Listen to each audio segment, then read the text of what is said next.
Usa ka pagtuo, usa ka tingog, usa ka katawhan.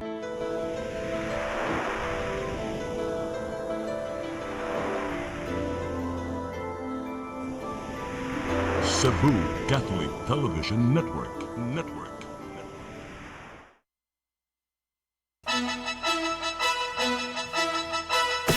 Uluhan sa mga balita sa Seri 47. Malong tarong kalinaw lukop kalibutan. Gipanghinaw ti Pope Leo XIV atol sa una niyang Urbi et Orbi sa Vatican City. Ruta alang sa Sinulog Grand Parade, di ilipaday andam, mato di Mayor Nestor Archival. Tulo ka mga Belen sa simbahan sa lungsod sa Tabogon na sunog, dali hinuon kining gipawng sa mga kabumbiruhan.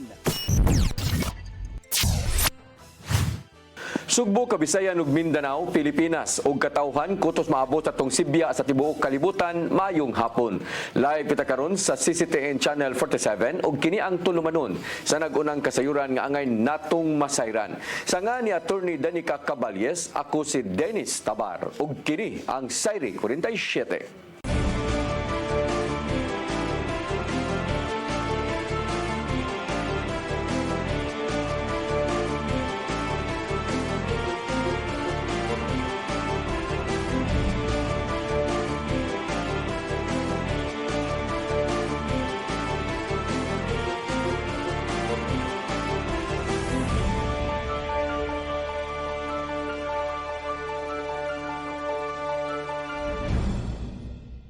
Ug karon sa kumpletong detalye sa atong mga balita, kasub-anan ni Pope Leo XIV o nagkadaiyang kagubot sa nagkalain-lain nga nasod gituki sa iyang labing unang Christmas message. Nagpabilin ang iyang panalangin o pag-ampo nga mao ang malungtarong kalinaw sa mga kanasuran. Ang kasayuran ihatod ni Gian Navarro. Siyang unang Urbi et Orbi o From City to the World ning pagsaulog sa Pasko. Gihimugatan ni Pope Leo XIV ang kalibutan ong tulubagon isip yawi alang sa kalinaw at tubangan sa 26,000 ka mga tao nga nagpanon sa St. Peter's Square sa Vatican City. Gituki ni Pope Leo XIV ang nahimong pag-antos sa Gaza ug Yemen diin na sinati ang kagubot didto. Gikabalak-an usab sa Santo Papa ang kahimtang sa mga refugees o mga migrants didto. Gipanalangin niya ang maslaw nga kalinaw ug makabot kini kung mag-uli ang managlaing habi. The child born today in Bethlehem is the same Jesus who says, "In me you may have peace. In the world you have tribulation, but be of good cheer. I have overcome the world." From God, let us ask for justice. Gimugatan usab sa Santo Papa nga ang pag-angkon sa mga kakuwang o pagtabang sa isig kaingon makatabang aron makahatag og kabag-uhan sa kalibutan. Pinasubay kini sa pagtuong Kristohanon diin ang Batang Hesus managsilbing kalinaw alang sa tanan. Maong gihangyo sa Santo Papa ang mga kanasuran ilabi na sa Asia ug Africa nga unta ipatunhay ang kalinaw taliwa sa nagpadayong kagubot tungod sa terorismo, kawad-an sa katarungan, politika ug uban pa. Apriamo il nostro cuore ai fratelli e alle sorelle che sono nel bisogno e nel dolore. On this holy day, let us open our hearts to our brothers and sisters who are in need or in pain. In doing so, we open our hearts to the child Jesus, who welcomes us with open arms and reveals his divinity to us. Gabibahan sa libuan ka mga tao ang unang Christmas message ni Pope Leo XIV gikan sa balkonahe sa Vatican City. Nakahigayon siya og pagpaambit sa Christmas greetings sa napo ka lingwahe. Ibalik sa Santo Papa ang tradisyong nasugdan ni St. John Paul II humanahunong sulod sa pipila ka dekada. Francese, In French, joyeux Noël, que la paix du Christ règne dans vos cœurs et dans vos familles. Inglese, Merry Christmas, may the peace of Christ reign in your hearts and in your families. Tedesco, German, Frohe Weihnachten, der Friede Christi herrsche in euren Herzen und in euren Familien. In Spagnolo, in Spanish, Navidad, que la paz de Cristo reine en sus corazones y en sus familias. Arabo, Arabic, Milad Majid, Liamlok, Salamul Masih, Pikilubikum Wafi Usorikum, Chinese, Chinese, Shengdan, Gorekle. Gian Navarro, CCTN News. Kalina og kaayo ngadto sa isig kaingon ang nahimong panawagan ug pangamuyo ni Cebu Governor Pamela Baricuatro alang sa una niyang Christmas message ning tuiga. Taliwa kini sa daghang mga giagian sa lalawigan sukad sa pagsugod sa iyang termino karong tuiga gikan sa linog, bagyo ingon man kritisismo gikan sa mga katbang sa politika.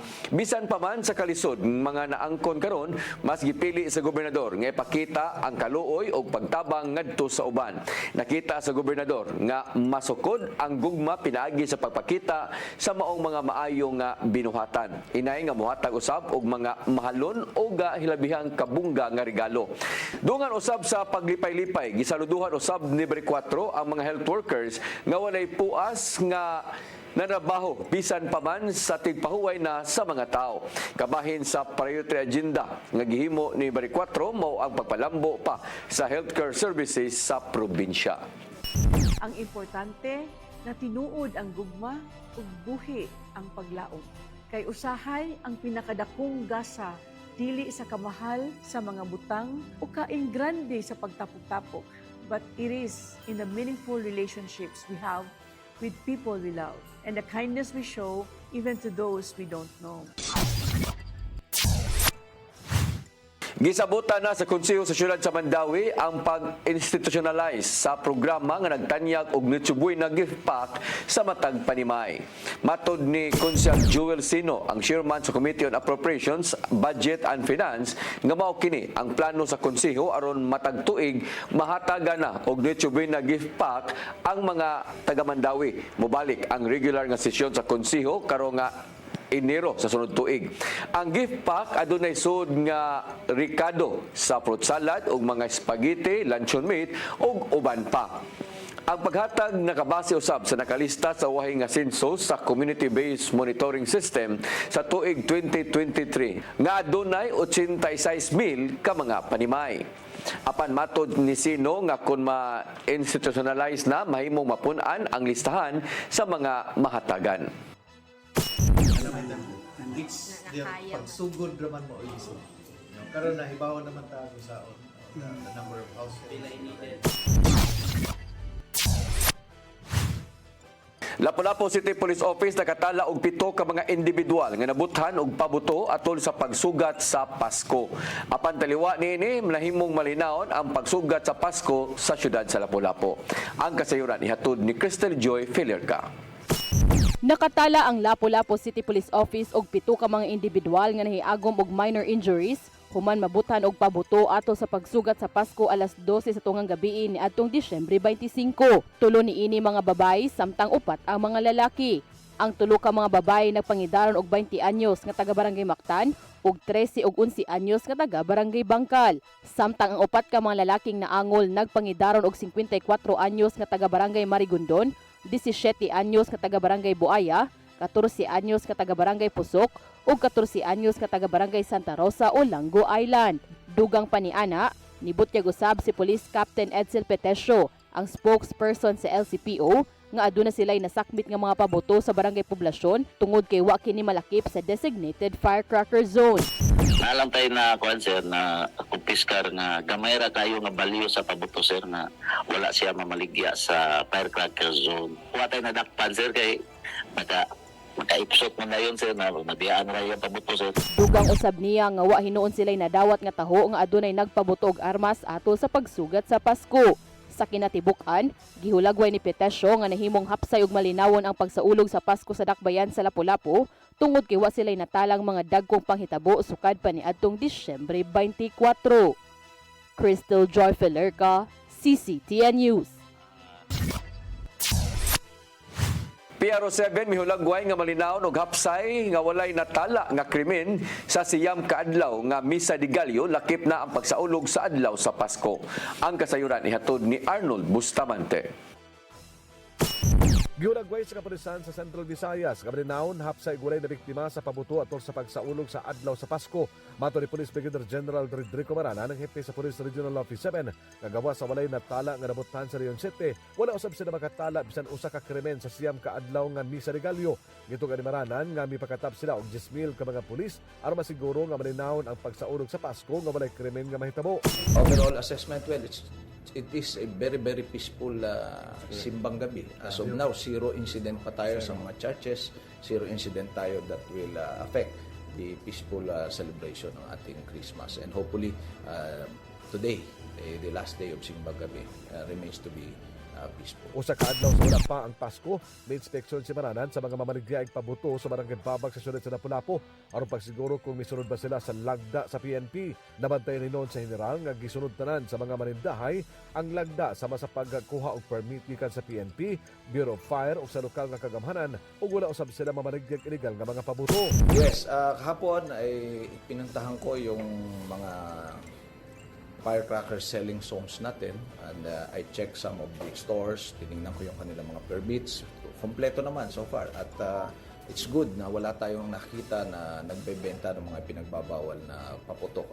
Talagang ang ating mga kababayan dito sa Region 7 talagang generally law-abiding. But we will not be complacent. We will continue the conduct of a surprise inspection to really see to it that everybody is abiding the law. Awhag ni Maranan sa publiko ilabina atol sa pagsugat sa bagong tuig nga dili mo gamit sa mga dagko nga mga pabuto ug labaw sa tanan dili mo pabuto og armas tungod kay makadisgrasya kini.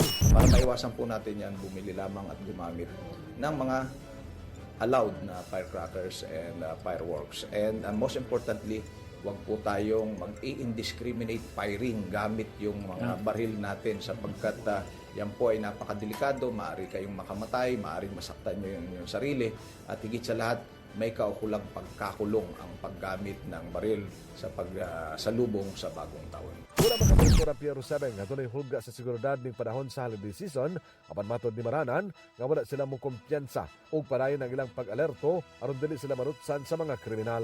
Arnold Bustamante, CCTV News.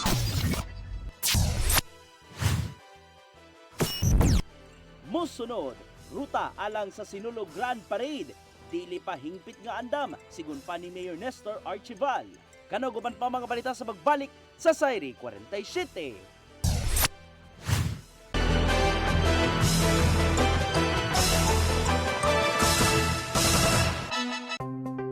Discover the beauty of the Philippines.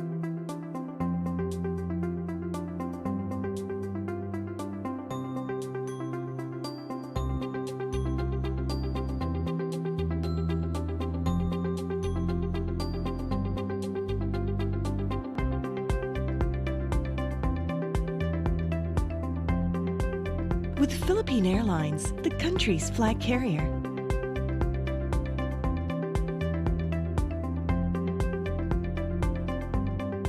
The airline that lets you feel the warmth of the nation.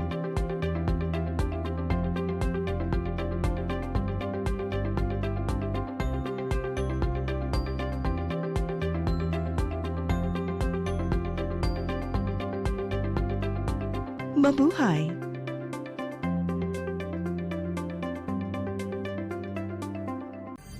Ito ang programa kung saan magko-collaborate ang ating mga ozone na doctors para ibahagi ang kanilang kaalamang medikal. Pag nasira, syempre, wala nang function. Yun ang, doon pumapasok yung mga, ano yung action ng ozone therapy. The blood carries that oxygen. Matag episode, among ipaambit ninyo ang mga healing testimonies. Hindi na ako makapagtrabaho, hindi na ako, wala na, kaiga na lang ako. Dahil sa ozone therapy, gumaling ako. This is your path to a new start. Ozone Wellness Clinic New Start. Mapapanood every Saturday 8 to 9 a.m. Og ang replay airing matag Miyerkules, 1:00 hangtod 2:00 sa hapon. Dinhilang sa CCTN Channel 47.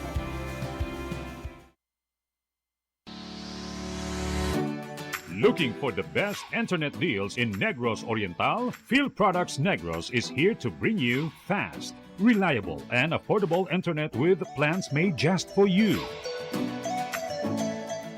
For as low as 899 pesos per month, Enjoy speeds of 50 Mbps, perfect for streaming, working, or studying from home. Need more speed? No problem. Get 100 Mbps for just 1,199 pesos. 150 Mbps for only 1,499 pesos, or our fastest plan, 400 Mbps for just 2,399 pesos per month. Plus, you can add over 100 cable TV channels to your internet plan for just an additional 100 pesos per month. That's entertainment and lightning fast internet all in one. Enjoy no installation fees and start today with a 1,000 peso customer deposit. Call us now or visit our website to sign up with the Phil Products Negros. You get internet that's affordable, reliable, and local. Phil Products Negros, bringing you closer, faster. Call us at 0917-631-5240 or visit our website www.philproductsnegros.net or our Facebook page, Phil Products Dumaguete. Subscribe now.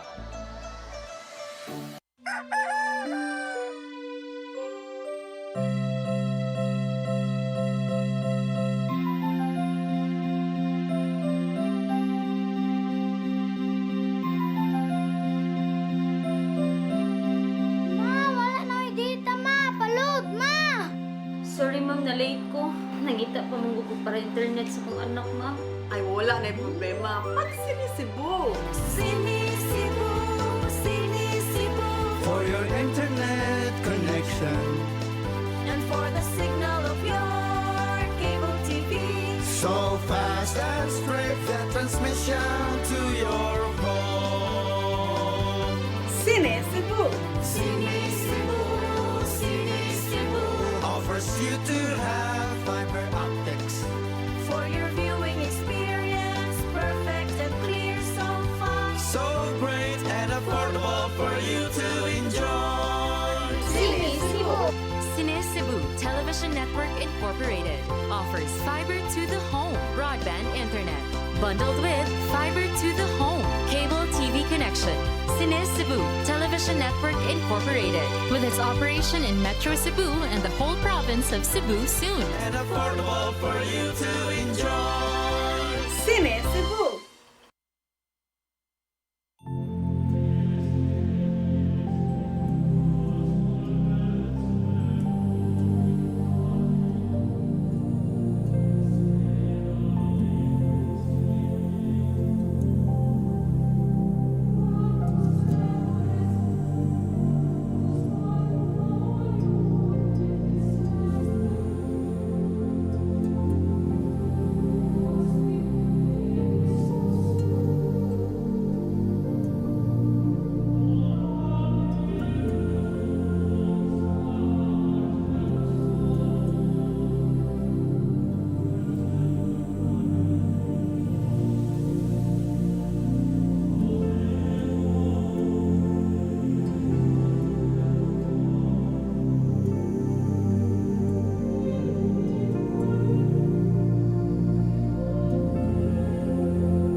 Your song. Your music. Your listening pleasure. Sing it, Cebu! And if I don't need you, This, my darling, I've been told. Jody was the girl who lived next door. I've known her, I guess, 10 years or more. saving all my kisses just for you.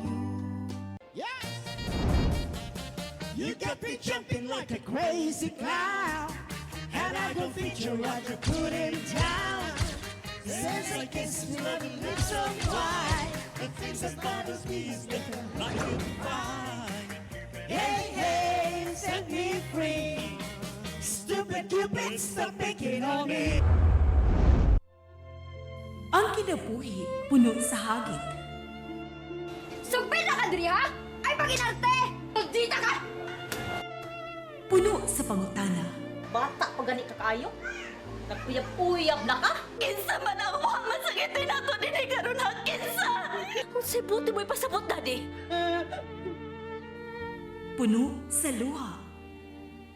Pagpili pa, ako nga imong anak o ka na imong mga babae. Kasuko. Yung nananado pa. Kaluoy ka ni Papa. Apan bisan mangit-ngit pa ang imong kalibutan, aduna pa'y nagpahiping kahayag. Aduna ka pa'y kasumbungan. Mga laman, hanap na. Dear Tatay, Tunog na unlod na. Nganong handungon man. Waylaing pagi aron masabtan nato ang Biblia. Kinanglan nga doon natay relasyon kang Jesus. Hangtod sa layan natong panaguban, daghang salamat. Shalom. Tunog na unlod na.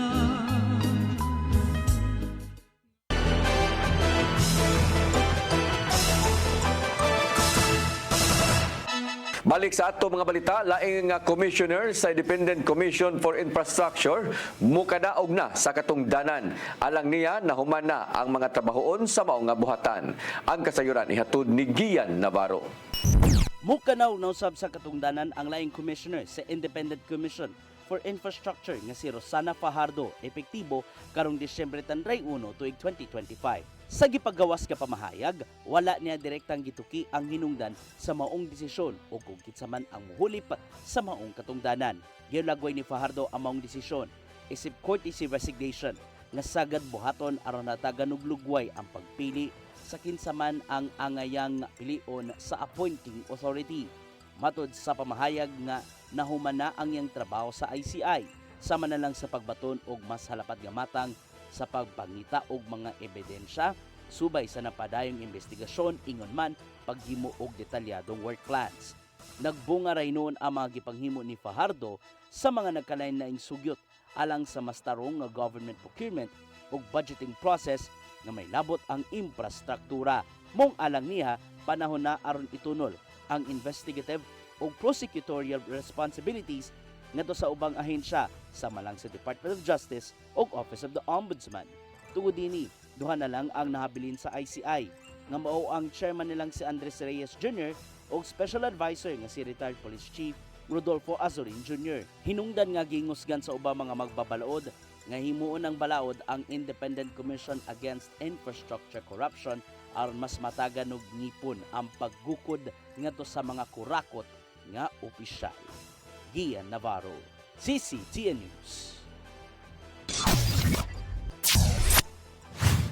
Lapu-Lapu City Jail di pasalig nga way mahitabong special treatment ngadto kang Sara Diskaya ug sulain pa nga mga sinumbong nga may kalabutan sa 96.5 million pesos nga ghost flood control project sa Davao Occidental ug gipaubos pa sa quarantine. Ang kasayuran ihatod ni Crystal Joy Filerca.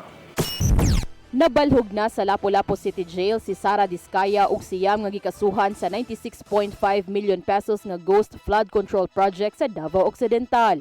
Si Diskaya gibutang sa Lapu-Lapu City Jail Female Dormitory uban ang presidente sa St. Timothy Construction nga si Maria Roma Angeline Rimando ug ang duha ka mga babaeng DPWH Davao Occidental officials. Subay niini, gipasalig sa Lapu-Lapu City Jail Female Dormitory nga way mahitabong special treatment ngadto ni Diskaya.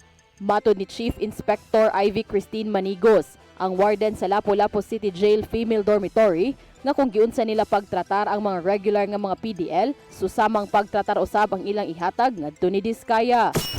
Are assuring the public that all the PDLs are subjected to the same condition, same treatment as with other PDLs. They are given their basic needs. Rest assured po that the DJMP is doing its best, and we know that this facility can secure our high-profile PDLs. Samtang ang unom ka mga DPWH officials gitanggong sa Lapu-Lapu City Jail Male Dormitory. Niadtong Disyembre 23, nagpahigayon og inspeksyon si PRO7 Regional Director Police Brigadier General Rodrigo Maranan ngadto sa Lapu-Lapu City Jail aron sa pagsusi sa kahimtang sa mga akusado ug sa pagsiguro nga way nahitabong special treatment. Apan sa kasamtangan, si Diskaya, Rimando ug 8 ka mga DPWH officials gipaubos pa sa 5 ka adlaw ngadto sa 2 ka semana nga quarantine. Human niini, diha pa sila isagol ngadto sa ubang mga PDL. Crystal Joy Felerca, CCTN News. Ruta sa parada alang sa Sinulog 2026 dili pa andam sigon ni Mayor Nestor Archibald. Usa sa mga gilantaw nga soliran mao ang mga bahaong agianan o mga dagko nga mga infrastruktura sama na lang sa CBRT bus nga stations. Ang kasayuran ihatod ni Gian Navarro. Nakita ni Cebu City Mayor Nestor Archibald nga dili pa andam ang mga agianan alang sa Sinulog Grand Parade karong Enero tuig 2026. Base sa walkthrough nga gihimo sa miaging semana, nakita nilang Archibald ang pipila ka mga hazards nga sa gubangon sa mga manayaw ug mananaw. Bahaon ang pipila ka mga dalan, kakuwang sa mga suga ug ingon man ang mga nagbabag sa sidewalks. Taliwa kini sa daghang mga gipangtrabaho karon sa syudad, sama na lang sa pagpaayo sa drainage systems ug ang bus stations sa Cebu Bus Rapid Transit. Hantang nakita, one daghang problema sa mga tao nga naang gihapon sa sidewalk. That's number one. The second one, daghan kayo ang areas nga kana bitaw nga nagpanding because kung makita na ninyong gutter, supposed to be na adin ang tubig. Ang gutter na gipamutang na mga tubo, niya gibutangan og kana bitaw semento, mao na dili kaagi ang tubo man sa ubos na mas tuna. Kini na lang ang nihimong kasamtangang assessment sa dakbayan dungan sa walay puwas nga pagpangandam alang sa dakong parada nga mahitabo karong Enero 18 sunod tuig. Gilaw man nila ang pagdagsa sa daghang mga mananaw o mga performers diin, mabot na sa 40 ang mga dancing contingents. Lakip sa gitagad og konsiderasyon mao ang posibleng bating lakat sa panahon nga masinati dungan sa parada. Samtang pahugtan pa ang palibot sa CBRT bus station aron dili kasak-an sa ubang mga mananaw o kalikayan ang dakong disgrasya. Na mo'y dako na kanang istoryahan na mo, kinahanglan na agi proper nga security nga naa within that area. Ato nang siguroon. Hinuon ayuhon sa syudad ang mga nangagubang suga o humanon ang pagtarong sa drainage system ni gumana sa bagong tuig. Kung dalion kini aron maandam na sa hingpit ang agianan sa parada. Well, istorya mi sa kuan sa Sinulog Foundation, it might go as high as 40 instead of 36.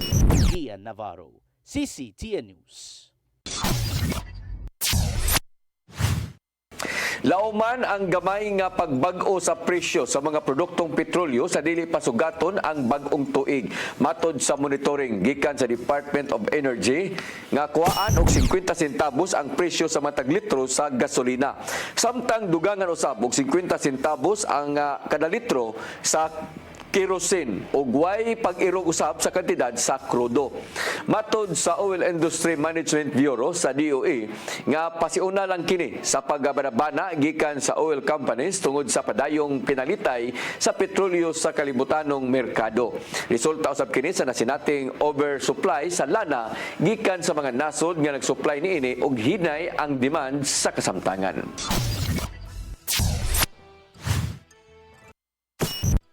Musunod, tulo ka mga belen sa simbahan sa lungsod sa Tabugon na sunog dali hinon kining napaong sa kabomberuhan. Kanaw guban pa mga balita sa pagbalik sa Sayre 47.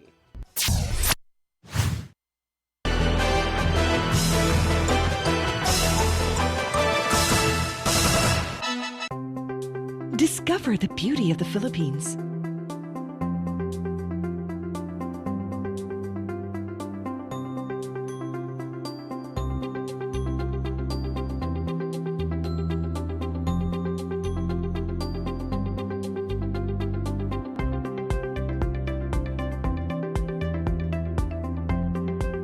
With Philippine Airlines, the country's flag carrier.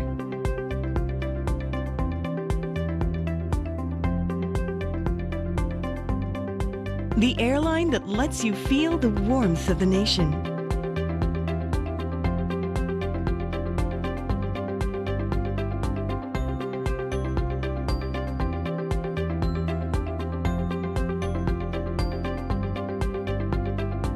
Mabuhay!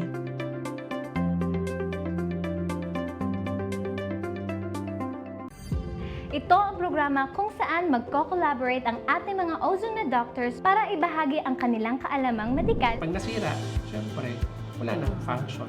Yun ang, doon pumapasok yung mga, ano yung action ng ozone therapy. The blood carries that oxygen. Matag episode, among ipaambit ninyo ang mga healing testimonies. Hindi na ako makapagtrabaho, hindi na ako... Wala, talagang wala na. Kaiga na lang ako. Dahil sa ozone therapy, gumaling ako. This is your path to a new start. Ozomed Wellness Clinic New Start. Mapapanood every Saturday 8 to 9 a.m. Og ang replay airing matag Miyerkules, 1:00 hangtod 2:00 sa hapon. Dinhi lang sa CCTN Channel 47.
Di siya kumutuog na Ginoo. Pero magulo ng bata da. Nangita lagi ni gatas. Kasabot ka, akong ipakuha.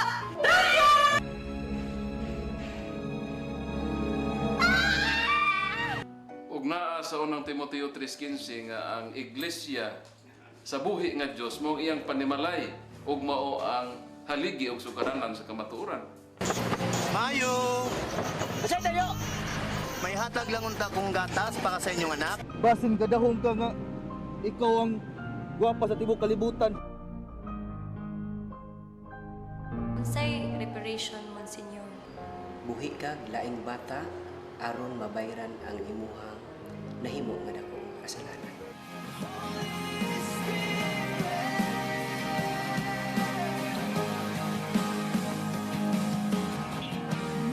Daghan ka nato ang nagduda kung doon na bagay Ginoo o wala. Apan ang Biblia nag-ingon nga atong dawaton pinagi sa pagtuo ang kamaturan nga doon ay Ginoo. Sa Hebreo 11:6 nag-ingon walay makapahimot sa Dios kung walay pagtuo. I came for you. I came for you. Holy Spirit.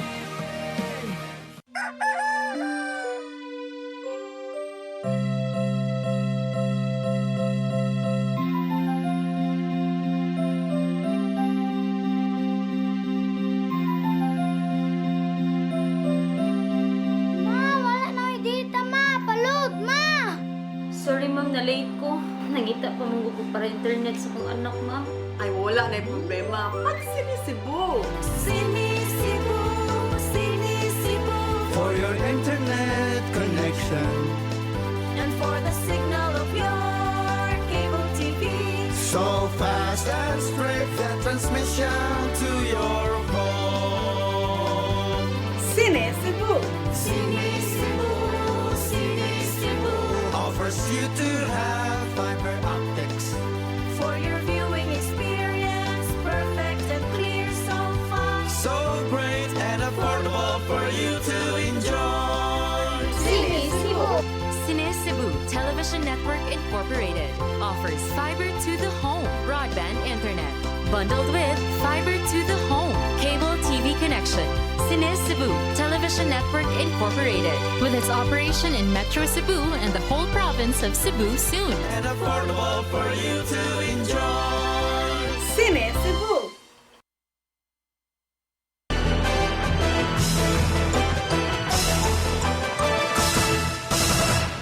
Balik sa atong mga balita, motor nga gikawat gikan sa nadisgrasya nga motorista nga nakuhaan sa CCTV camera dias may Banilad, Dakbayan sa Sugbo na recover sa kapulisan.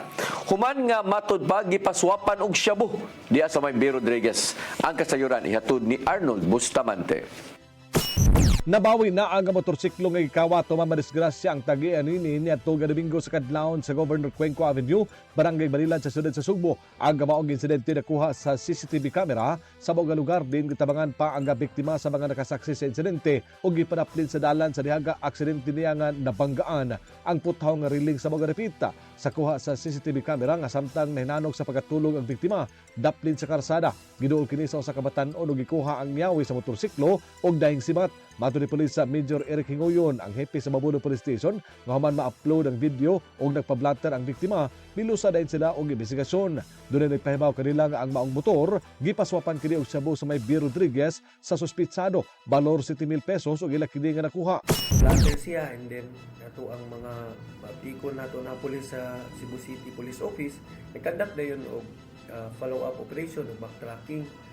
So dito na mo na-recover after 2 days atong December 23, dito na to na-recover ang iyahang motor.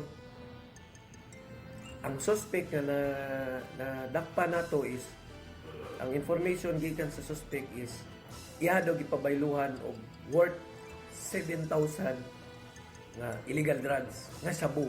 Sigon sa biktima nga gikan matod pa sila sa Christmas party sa trabaho apan nagkasabot uban sa mga higala nga magtiwas sa ilaga lingaw-lingaw sa usa ka imnanan sa Barangay Banilad. Yan ang pagka alas 2:30 sa kadlawon sa Domingo, Disyembre 21, 2025 sa dihaga nga hubog na nakahukom sila nga mamauli apan nakatulog ang biktima samtang nag-drive siyang motor nga may hinungdan nga nabangga siya sa puthaw nga railings, hinungdan siyang pagkadisgrasya. Giandam na ang kasong pagpangawat may pasaka sa Mabuno Police Station, batok sa suspitsado og laing kasong anti-fencing ang atubangon sa nakapalit sa mga motorsiklo. Yes ma'am, possible nga natin kuan karon amo pa dong tanawon ug unsay among pwede ma-file na kaso niya like kaning sa anti-fencing law nato or unsa pay among pwede na ma-file sa na kaso sa iya kay kung ma-prove gyud namo nga kaybaw siya nga kinawat dito kay kung nasa idea nga kinawat dito niya iyang gipaulian or iyang gipalit lagi siya criminal liability. Subayon pa usab sa kapulisan kung sakop ba sa usa ka grupo ang suspitsado nga nalambigit sa mga kaso sa pagpangawat og motor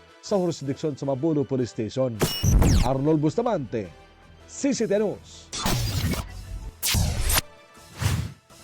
Unang batch sa pamilya sa mga nabiktima sa Bagyong Tino sa siyudad sa Mandawi nakabalhin na sa Bayanihan Village. Samtang Dakbayan nakadawat usab o gadugang hinabang alang sa mga nabiktima sa bagyo. Ang kasayuran ihatod ni Mary Rose Sagarino. Nagpasko sa bagong panimaya ang pipila ka mga biktima sa Bagyong Tino sa siyudad sa Mandawi. Human nakabalhin na sa Bayanihan Village ni atong Disyembre 23 sa hapon ang 16 ka pamilya gikan sa evacuation center sa Barangay Alang-Alang ug Gumapad. Sila ang mga survivor sa Bagyong Tino nga nawadan og panimay ni atong Nobyembre 4. Gibalhin sila sa modular homes nga gitukod sa Department of Human Settlements and Urban Development kondisyon sa mas luwas, hapsay ug maayo nga lugar. 50 ka housing units na ang natukod ug 150 pa ka units ang ipuno. Gawas sa housing unit, gihatagan usab sa syudad ang mga pamilya ug mga relief goods sama sa banig, bugas, balde ug uban pang mga panginahanglanon. Samtang midonate usab og 300,000 pesos ang Land Bank of the Philippines Mandawi branch ngadto sa lokal nga kagamahanan sa Mandawi isip tabang alang sa mga naapektuhan sa bagyong Tino. Ang maong kantidad gamiton isip dugang pondo sa relief operations o disaster response efforts sa syudad paghatag og tabang sa mga apektadong pamilya. Mary Rose Sagarino, CCTN News. Gitubag sa kaboberohan ang sunog sa tulo ka mga bilin sa San Isidro, Labrador Parish sa lungsod sa Tabugon kaganinang buntag. Nangaog daw ang mga bilin nga pulos mga hinimo sa light materials sama na lang sa kugon, nipa ug uban pa. Gilantaw sa kabomberohan nga posibleng tungod raw sab sa pabuto o problema sa electrical wiring. Ang hinungdan ngano nga dali kini nidako ang kayo. Dali rang napaong sa kabomberohan ang sunog ug way mga naangol. Gipahinumduman sa LGU Tabugon ang publiko nga magmatngon sa paggamit og Christmas decorations, suga o pabuto aron dili masubli ang nahitabo sa pagkasunog sa mga bilin. Mao kadto naglangkob sa atong mga balita sa Sayre 47. Sanga ni Attorney Danica Caballes, ako si Dennis Tabar. Hangtod ugma dinhi gyapon sa inyong paboritong tulumanon, Sayre 47.